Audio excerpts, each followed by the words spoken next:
It began like every other live broadcast: polished smiles, polite interruptions, and the illusion of control. Patel sat beneath the glare of studio lights, his cufflinks gleaming like small shields. He leaned back, confident, spinning, talking, points with the ease of a man who had memorized every escape route. The moderator nodded along, the audience half listening, half scrolling. It was another night of television politics, until one voice cut through the noise. Senator Jeff Merkley, quiet for most of the exchange, leaned forward. His eyes didn't flinch. His voice didn't rise. He simply said, "Then explain to the American people how that isn't a constitutional crisis." The words dropped like a stone in still water. Patel blinked. The smile faltered.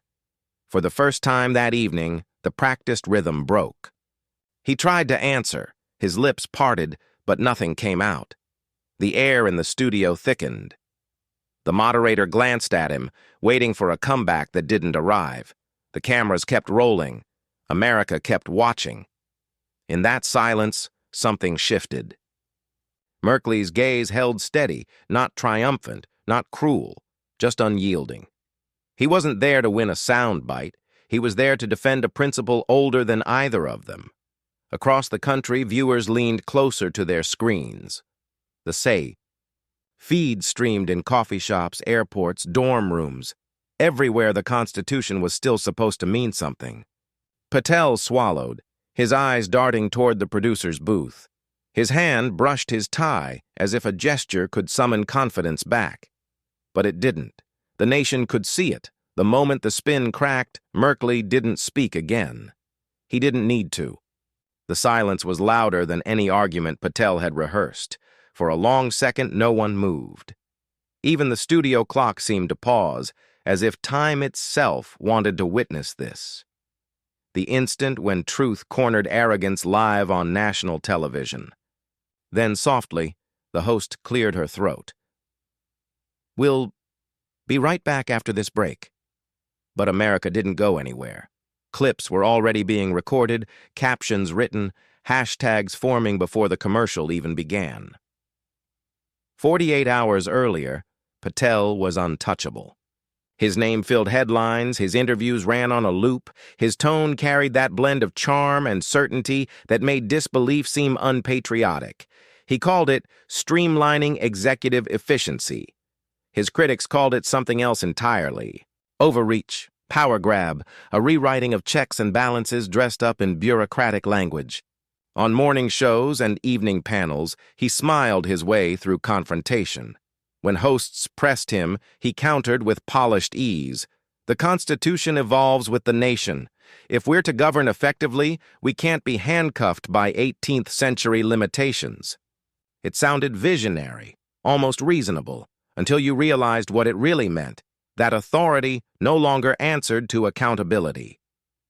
Across America, the country was splitting at the seams of its own ideals. To some, Patel was a reformer, fearless, efficient, finally cutting through red tape to get things done. To others, he was a warning come to life, proof that power, once unrestrained, does not return itself quietly. The debate ignited living rooms and classrooms alike. One half of the nation applauded his confidence, the other half heard the faint echo of history repeating. Hashtags trended, op-eds piled up, and think tanks scrambled to define what constitutional elasticity really meant. Yet through all the noise, one man stayed silent. Jeff Merkley watched. While pundits chased airtime, Merkley sat behind, closed doors, reading every clause, every line, every memo Patel referenced. He highlighted contradictions. He traced legal precedents like threads in an unraveling sweater. He didn't tweet or grandstand. He just listened to the words Patel wasn't saying. In Oregon, his aides noticed the shift. He wasn't angry, just deliberate. He'd pace his office, murmuring the same line. "They're changing the rules mid-game." Then he'd stop, lift his head, and quietly add, "That's when democracies fall." Meanwhile, Patel's star burned hotter. The administration doubled down, framing their move as Courage against gridlock. Loyalists rallied around him, hailing him as a truth-teller cutting through Washington's paralysis. But even among his supporters, there were whispers. Too much power in too few hands. Too little humility behind too much confidence. For Merkley, the breaking point wasn't the policy itself. It was the precedent it set. He'd seen this story before, written in different decades and different nations.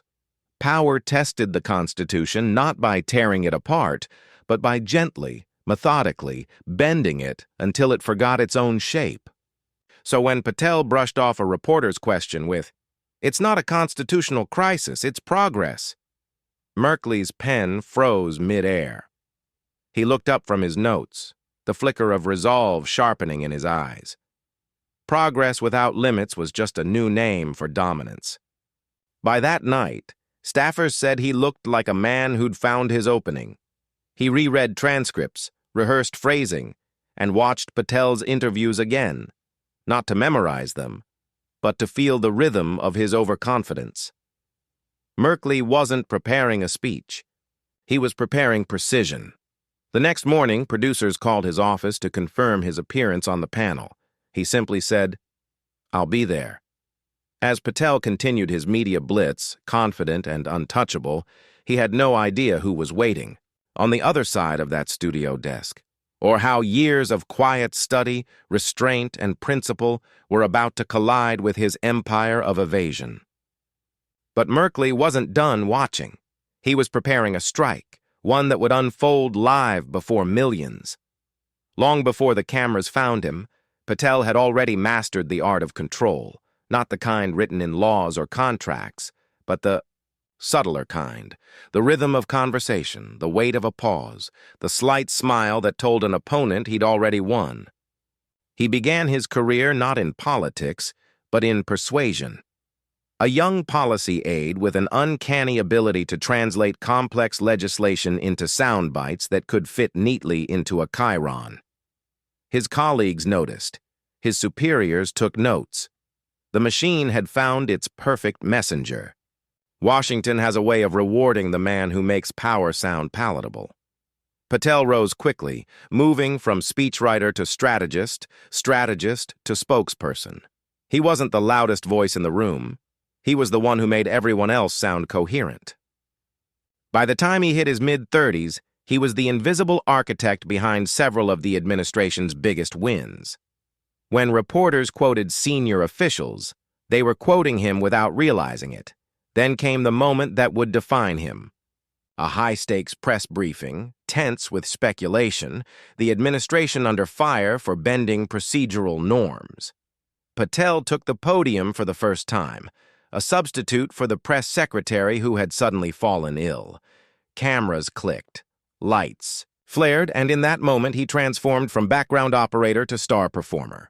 His delivery was flawless, half deflection, half sermon. He spoke of modern governance, fluid interpretation, and the moral imperative of efficiency. The media, hungry for clarity, got theater instead, and they loved it.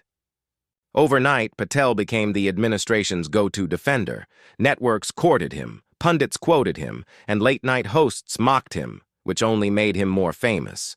To supporters, he was unflappable. To critics, insufferable. He didn't care which.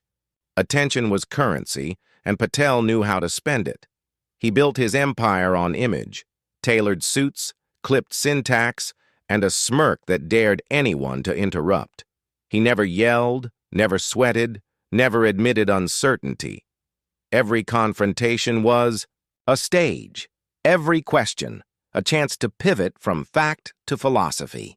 When cornered, he'd lean in and say, "What's really at stake here isn't legality. It's leadership." The phrasing was empty, but the delivery made it sound profound. He understood television better than truth. Truth required context, humility, patience. Television required confidence, so he built himself in its image, bright, polished, and resistant to depth. Behind closed doors, Patel wasn't cruel. He wasn't even ideological. He was efficient. He believed systems were built to be streamlined, not revered.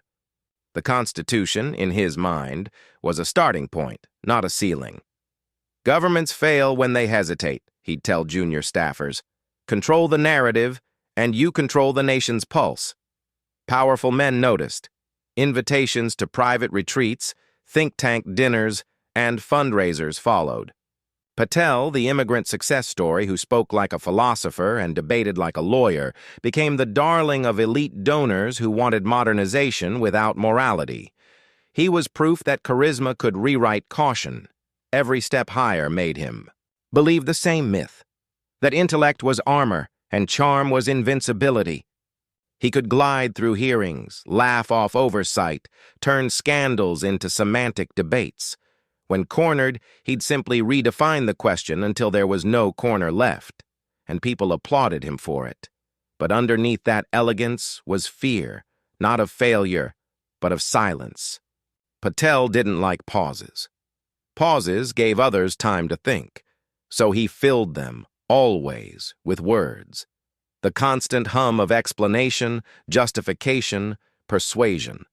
It was his rhythm, his protection, his performance. When critics accused him of enabling executive excess, he dismissed them with a grin. You can't call it overreach if it's still within the arm's length of democracy, he said once, and the clip went viral. He became not just a spokesperson, but a symbol of the administration's unapologetic self-belief. What Patel said next, or rather couldn't say, sent shockwaves across the nation.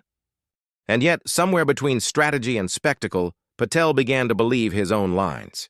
He no longer just defended power, he embodied it.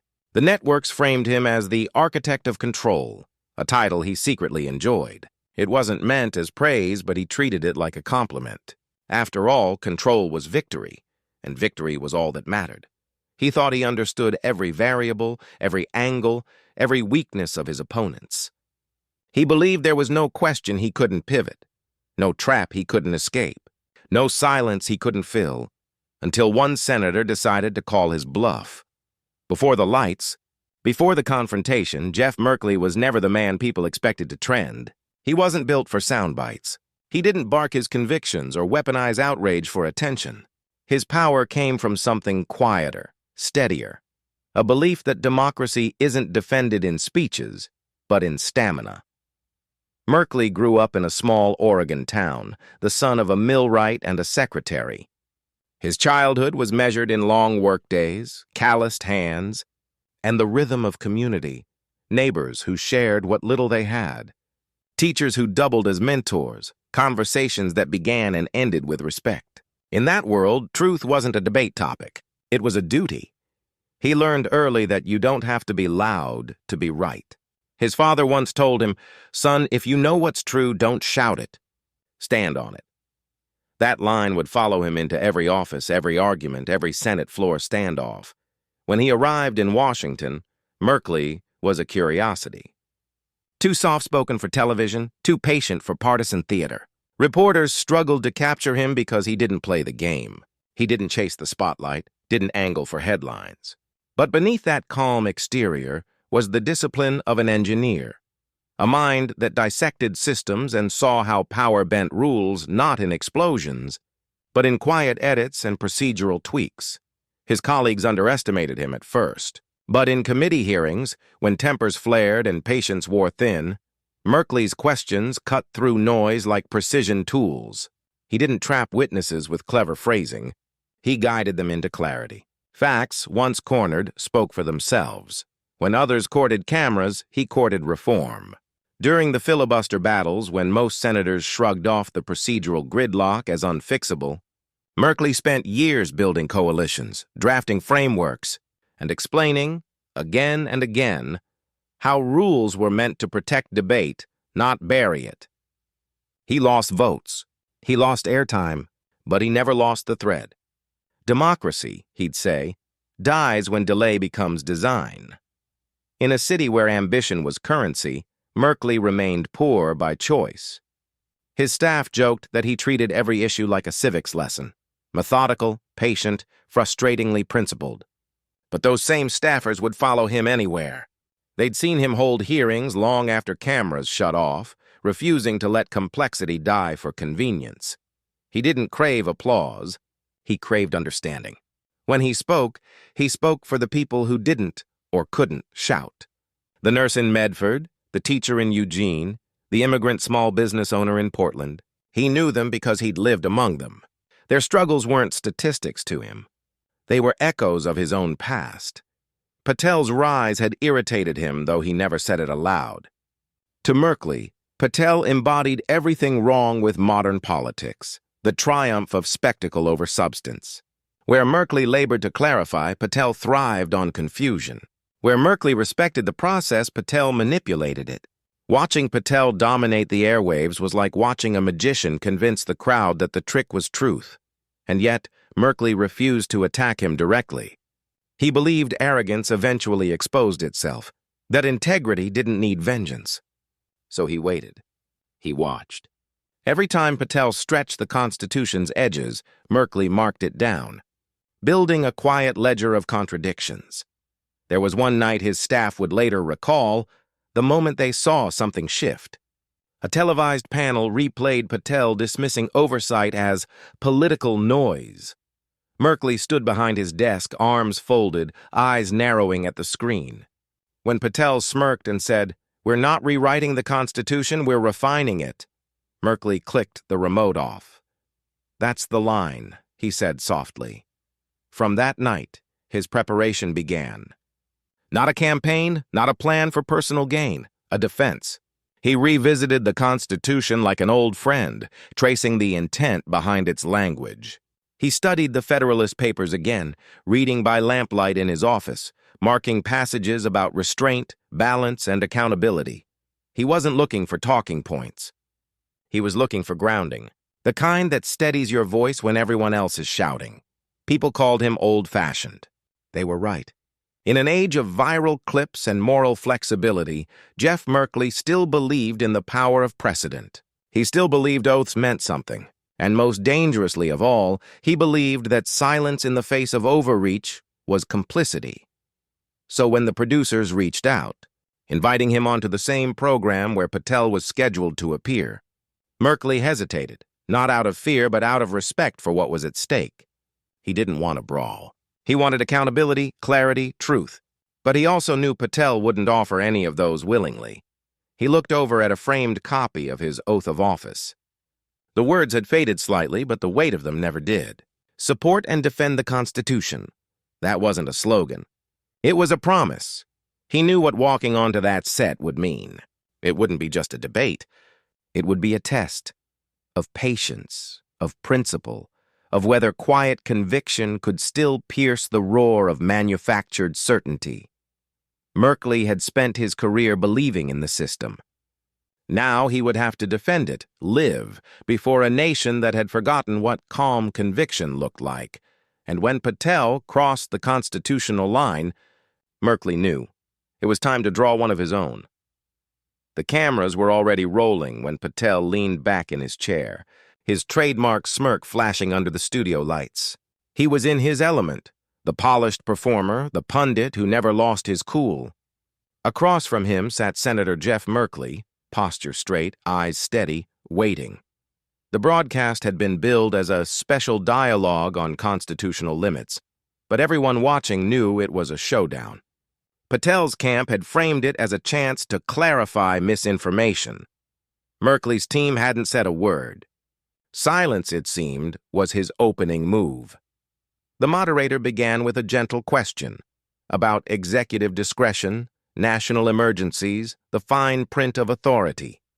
Patel pounced. "Well, the Constitution isn't a suicide pact," he said smoothly, hands gesturing with practiced ease. "The founders intended for flexibility. Times change, crises evolve, leadership must evolve too." The studio audience nodded in scattered agreement. Patel was good, too good. He wrapped power in eloquence, turning constitutional concern into bureaucratic nitpicking. The moderator pressed once lightly. Patel brushed it off with a grin. "Come on," he said, chuckling. "We're talking about keeping America safe, not rewriting parchment." Laughter rippled. Merkley didn't join in. He waited until Patel's laughter died down. then leaned forward slightly, his voice calm but deliberate. "You can't cherry-pick the Constitution, Mr. Patel." The words hung in the air like a sudden drop in temperature. Patel turned, blinking, caught off guard by the interruption. "Excuse me?" Merkley's tone didn't rise. It didn't need to. "You said leadership must evolve. True. But evolution doesn't mean erasure. You can't ignore the boundaries you swore to uphold simply because they've become inconvenient." The moderator's eyes widened slightly. Finally, the debate had found its gravity. Patel recovered with a grin. "Senator, with all due respect, I think you're romanticizing a document that—" Merkley cut in, still soft-spoken. "That defines the limits of your power." The interruption was surgical. No aggression, just precision. The kind that cuts deeper because it doesn't announce itself. Patel chuckled again, but there was an edge now. "Senator, I appreciate your passion for civics education, but the real world doesn't always fit neatly into 18th century language." Merkley nodded. "No, that's why we have amendments, not improvisations," the audience murmured. The moderator tried to pivot, sensing Patel's discomfort. "Let's stay focused," but Merkley wasn't done. "You swore an oath to it," he said. "You can't rewrite it for convenience." This time, no one laughed. Patel adjusted his cufflinks. A nervous tell, subtle but visible. "With all due respect, Senator, interpretation has always been part of governance. Even Lincoln invoked constitutional authority to preserve the Union," Merkley replied. "Not to expand it for personal leverage." The words landed like a hammer wrapped in velvet. The moderator looked between them, one calm, one cracking. Patel opened his mouth, searching for footing, but Merkley's gaze held him in place. Every viewer could feel it. The shift. Patel's confidence, once effortless, now seemed forced. His voice carried strain where there had once been swagger. "You know," Patel said finally, a smile flickering. "This all sounds poetic, Senator. But you're ignoring the reality of executive responsibility. Sometimes hard choices require—" Merkley leaned in just slightly, his tone still even. "Hard choices never justify violating the framework that gives you the authority to make them." Silence. The moderator, unsure what to say, let it breathe. The tension was palpable, the kind of silence that television producers dread but audiences can't turn away from. Merkley reached into his folder. Papers rustled, the only sound in the studio. He withdrew a single document worn at the edges, its preamble faintly visible beneath the overhead lights. "This," he said quietly, placing it on the table, "is not a prop. It's not flexible. It's not optional. Every power you claim, every argument you've made tonight, exists because of this." The camera zoomed in. Viewers at home could see it now, the Constitution itself, marked with notes in the margins. Patel stared at it, then at Merkley. The smirk was gone. Merkley's next words were measured, almost mournful. "You talk about keeping America safe. But what safety is left when the rules themselves no longer mean anything?" The moderator tried to move on, but no one was listening. The studio, the audience, the millions watching, all were locked in that moment. And then Merkley dropped the document flat on the table. The sound was soft, but it landed like a verdict. The entire tone of the broadcast changed. Patel tried to recover. His hands clasped together, his voice searching for that familiar rhythm, the one that had carried him through hundreds of interviews before. But the cadence was gone. Merkley had shifted the center of gravity in the room, and now, every word Patel spoke seemed to orbit around the document lying before them. "Senator," Patel began, his tone straining for composure, "you're misinterpreting intent. The clause you're referencing was written for an entirely different era." Merkley didn't interrupt. He waited, letting Patel's words hang, letting him feel the weight of their own emptiness. Then he reached forward, fingers brushing the edge of the parchment. "Article 2, Section 3, Merkley said evenly. "It doesn't belong to an era. It belongs to the office you defend." The moderator glanced down, as if silently confirming what Merkley had just invoked. The clause, the president's duty to take care that the laws be faithfully executed. Simple, unbending, absolute. Merkley's eyes lifted. Faithfully executed, he repeated. Not selectively. Not conveniently. Faithfully. The words hit like slow thunder. Patel inhaled sharply. That's not what the current policy violates, Senator. We've acted within precedent. Merkley raised a hand almost gently. Precedent? You mean this one? He reached into his folder again. Another sheet, printed, dated, stamped with a department seal. March 18th. Your office memo to the communications team. You wrote, and I quote, "If challenged on constitutional grounds, emphasize intent over legality. The public responds better to strength than to nuance." The audience drew in a collective breath. Patel's jaw tensed. That memo was an internal discussion. Taken out of context, Merkley's calm never wavered. Then let's add the context. Another page. Another reveal. April 4th. Your televised defense of the directive. You said, "We're not bending the rules, we're interpreting them dynamically." He paused. And yet your own legal counsel warned in writing, and 3 days earlier, that the directive may exceed constitutional authorization under separation of powers. The moderator's eyes widened. Senator, are you referring to... Merkley nodded once. Yes. That warning was ignored, silenced, buried under talking points approved by this man. The camera cut to Patel. His composure was slipping, sweat tracing a faint line down his temple. For a moment, his lips parted, but nothing came out. Merkley didn't gloat. He didn't raise his voice. He just kept going. You've told America this was about efficiency, about courage. But courage doesn't hide memos. It doesn't silence counsel. It doesn't substitute legality with charisma. Patel leaned forward, desperation creeping in. You don't understand the pressures of governing. Decisions have to be made. Merkley's voice remained level. Decisions, yes, but not decrees. The moderator glanced toward the control booth, unsure whether to cut to commercial. But the producers knew better. This was history in motion. No one was blinking. Merkley opened one final folder. This isn't about opinion, Mr. Patel. It's about record. He slid out a single printed email. May 9th, from your Deputy Chief of Staff. Subject line, oversight concerns. The message reads, and I'll paraphrase to protect names, if the Senate committee requests documentation, stall. Say review is ongoing. By the time they catch up, the policy will be normalized. Patel's face froze. For a long second, he didn't move. Merkley's eyes didn't leave him. You see, Mr. Patel, when you dismiss oversight as inconvenience, when you prioritize optics over obligation, you don't just erode the system. You invite its reckoning. The studio fell silent again. The moderator had lowered his notes completely now. He wasn't steering this anymore. No one was. Patel tried one last time.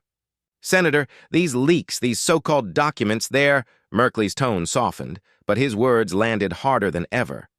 They're your words, Mr. Patel, your fingerprints, your reflection in the mirror of accountability.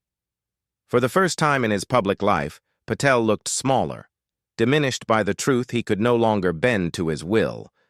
His smile, that constant armor, flickered and vanished.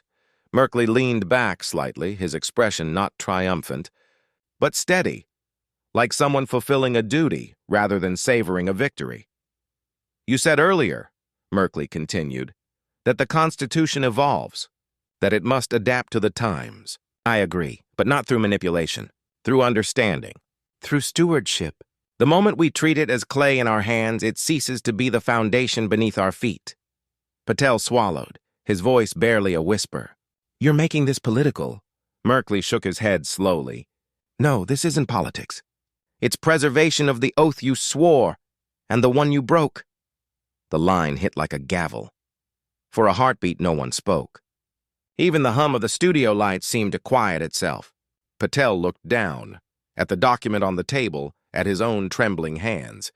The camera zoomed in, catching the flicker of realization in his eyes. Merkley didn't press further.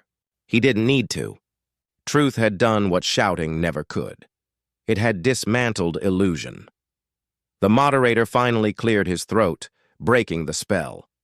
We need to take a short break. But the control booth didn't cut away. The producers knew The break would come, but the moment couldn't end yet. Not when millions were watching, breath held, watching the man who'd built his career on dominance now grasp for words that no longer worked. Patel finally looked up. His voice was unsteady, pleading. "Senator, you're distorting the narrative. This was about protecting the nation." Merkley's eyes softened, just barely. "The nation doesn't need protection from accountability, Mr. Patel. It needs protection from those who fear it." That was it.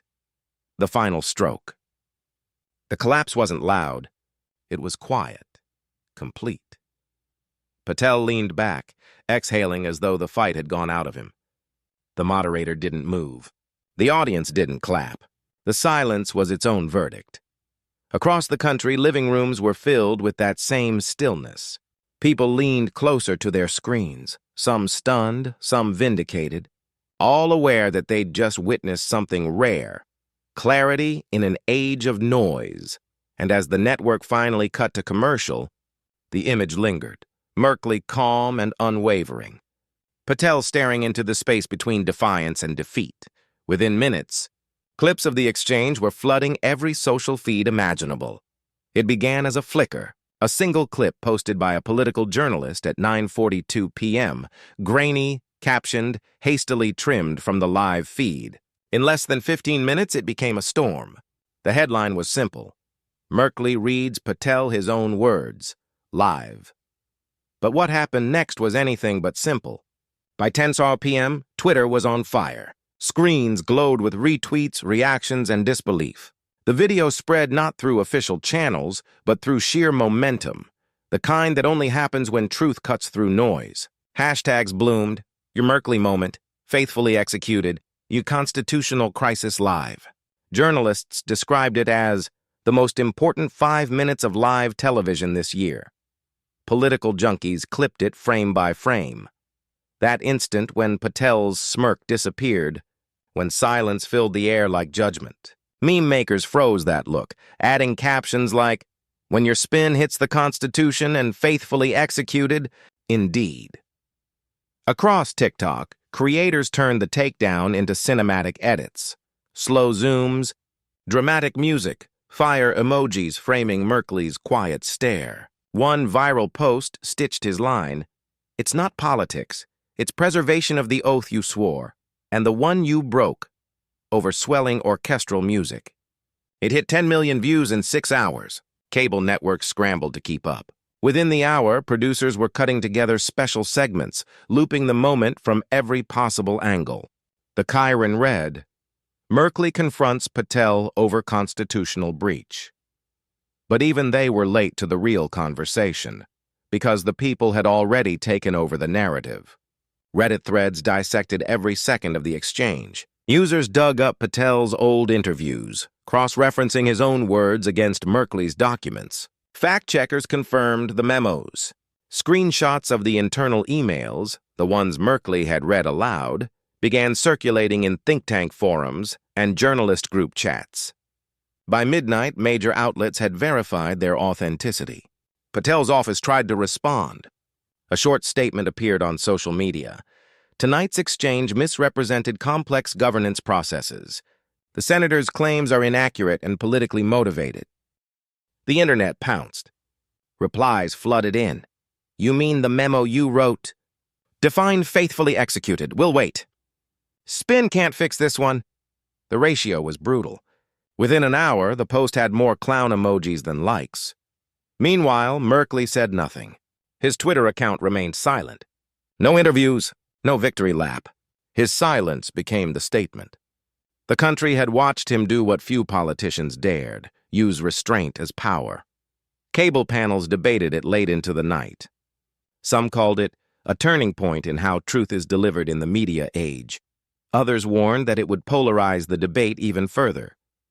But beneath the pundit noise, something deeper was stirring, a sense of relief, even reverence, that someone had finally said aloud what so many had been shouting into the void. Clips of Merkley's line were everywhere.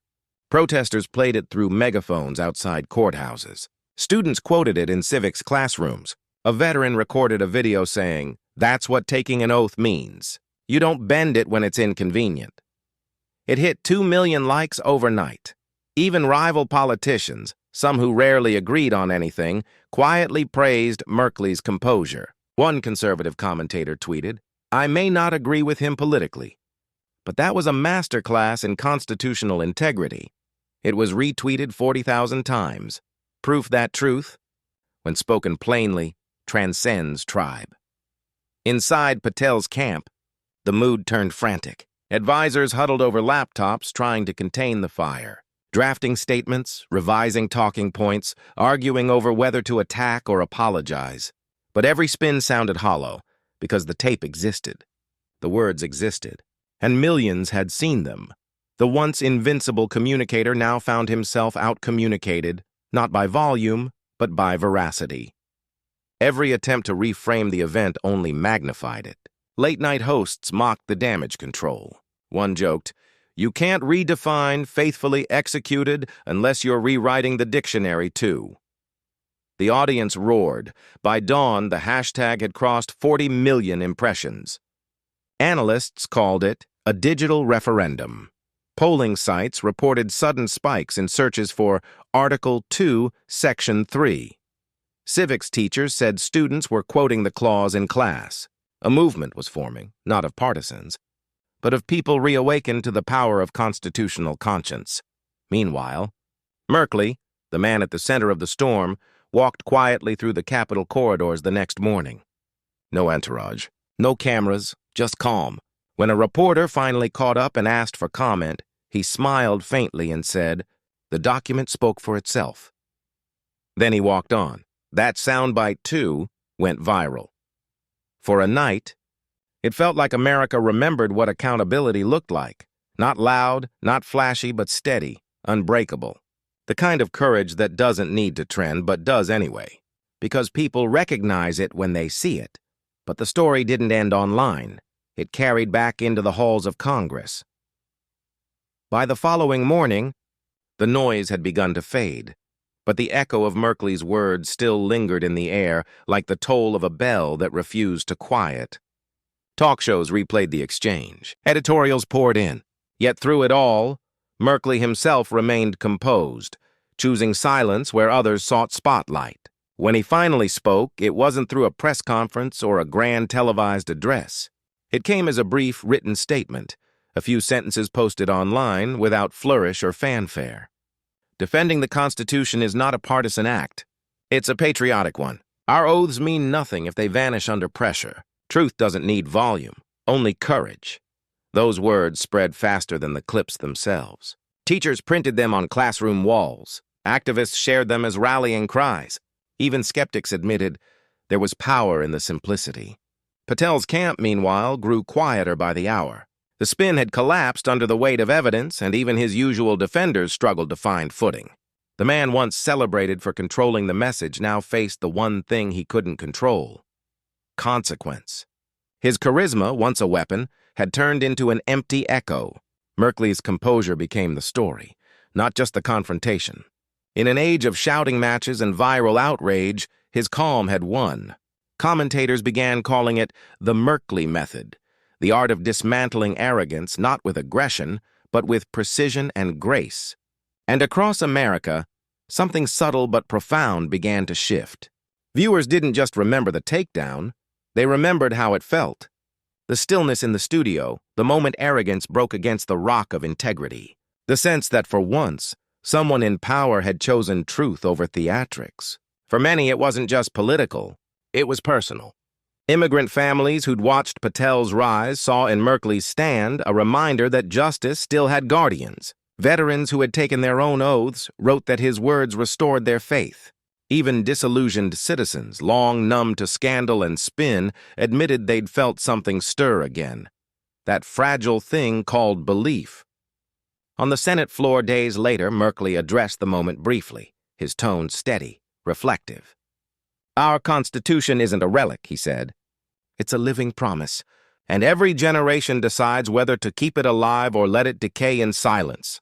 No applause, no theatrics, just the truth, spoken plainly like a craftsman explaining the value of his tools. Cameras caught him afterward walking the long marble corridor, papers tucked under his arm. There was no entourage, no celebration. Just the quiet dignity of a man who had done what needed to be done and moved on. That restraint became the moral heartbeat of the story. While Patel's empire of words had crumbled under scrutiny, Merkley's silence had amplified something far louder: integrity. It was proof that conviction doesn't shout, it stands. Commentators began to call it the return of calm courage. Social media users coined new phrases: truth without volume, faith over fear, the oath matters. The moment had transcended its spark. It had become a reflection of something people longed to see again: leadership that served rather than performed. And yet, beneath the applause, a quieter question began to hum across the nation. In classrooms, on podcasts, in conversations between friends who'd stopped trusting politics years ago. If one senator could hold the line, could others? If one calm voice could pierce through the noise, what might happen if more followed? The confrontation had ended, but the reckoning had only begun. For every Patel still spinning narratives, there was now a blueprint for resistance, not through volume, but through virtue. And as the credits rolled on the story that shook the nation, the voiceover faded with the same gravity that began it. Truth doesn't need volume. It only needs one person brave enough to speak it, and a nation willing to listen. And yet, one question lingered. How many more would have the courage to do what Merkley did? The freeze frame returns, Patel's eyes caught in that split second of disbelief, Merkley's calm gaze unshaken.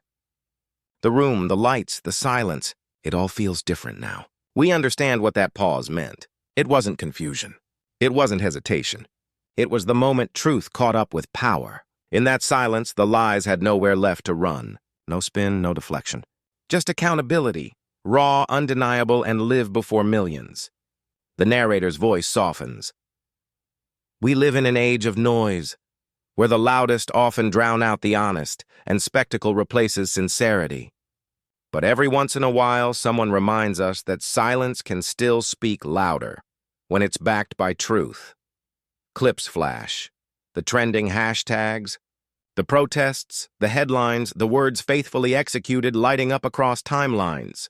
The music swells not in triumph, but in reflection. This wasn't just a debate. It was a reminder. Because defending truth isn't about winning arguments. It's about protecting the foundation that holds everything else together.